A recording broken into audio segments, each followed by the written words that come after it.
Hello, so I'm going to be teaching you how to track moving objects using this software called Fiji, which you can download at imagej.net at this URL right here. So I already have this downloaded, and so what you're going to want to do is you're going to want to open it up. Let me find it. You're also going to want to click on the file that says application here. It's going to be in the folder of Fiji, which will download when you download it. And then you're going to open this, and then you're going to see this little bar at the top. So you're going to want to already have your videos recorded, and they're going to need to be in .avi format. I have a bunch of these here.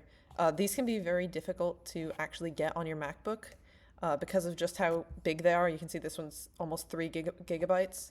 But I did it with using a Google Drive, or not a Google Drive, a hard drive, USB, that I attached, got all the .avi files onto it from the computer that I used to originally record them, and then I brought them over to my laptop using that. So I'm just going to use this one as an example. So you're going to drag your file into this little bar here where it says drag and drop. And then it should bring up this little screen. And so you're just going to want to, this first and last is basically saying which frames you want to analyze. And my videos are extremely long, and they also varied in length. So if you want each video to have the same length, what I did, I think I just set this to like 3000, because this would mean that the first frame it starts on is frame 1, and then the last frame would be frame 3000. And then all this you can just leave, and then, or if you leave last empty, then it'll just go to the end of the video, as it says here. So then you're just going to do OK. And then it'll pull up your video here, and you can kind of like see if you drag this bar on the bottom, you can see that the full video is going. And then to actually track them, you're going to go up to the top here, click Image, and then Stacks. Just hover above Stacks, and then when you go down, you hover above Tools, and then over here again, and it should say Make Substack here. So you're going to click on that, and this will pull up this little window here.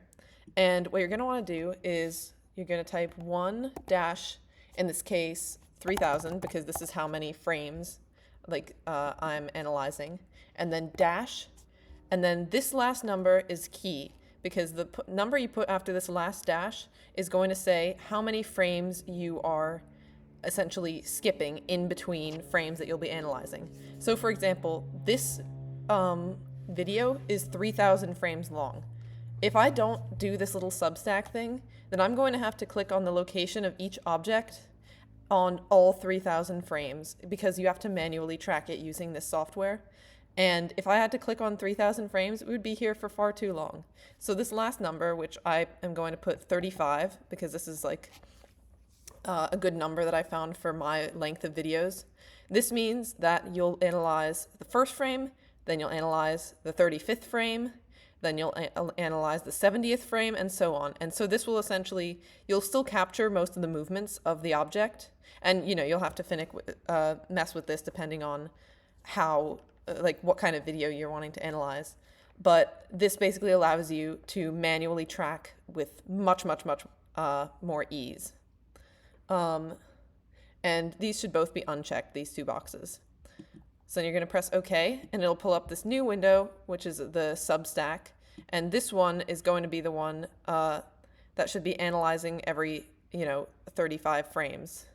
So I'm just going to get rid of this one. You can see it at the top. And so I'm just going to have the Substack here.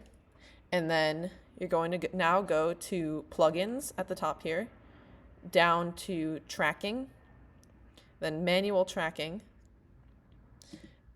And now it'll pull up this window. You can zoom in as well. I think I'm going to zoom in here because it's quite a small video.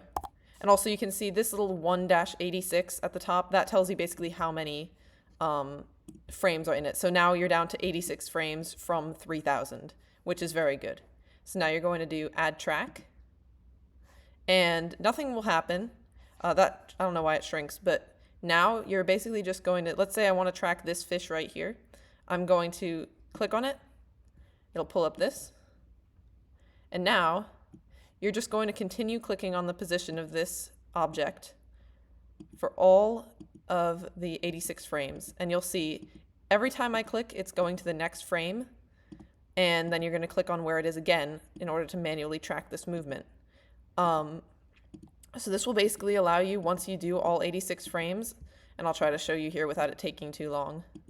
But once you do all 86 frames, it will show you the path that you've created basically with your cursor.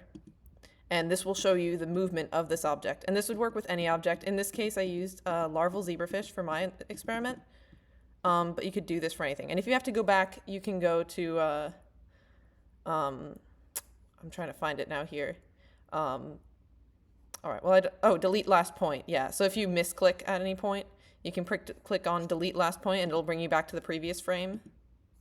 And you can also do show path, and this shows you how far I've come so far. So once I finish all 86 frames, it'll just show you this path, and you can take a screenshot of that. You can also, I believe there's a way to save this data at the bottom left. And this will allow you to basically draw your conclusions based off of this. And by using this data on the bottom left that we're gathering, you can draw a lot of conclusions on, like, you know, you can see it's giving you distance, it's giving you velocity, although this may be inaccurate slightly because, you know, we're skipping 35 frames between each one we're clicking. Oh, and this means we're done. This isn't important, but now you can just like show the path, and here it is. And then you can save this data here.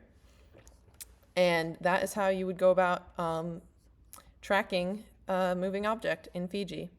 And then you can do the same, rinse and repeat for every video you have to do.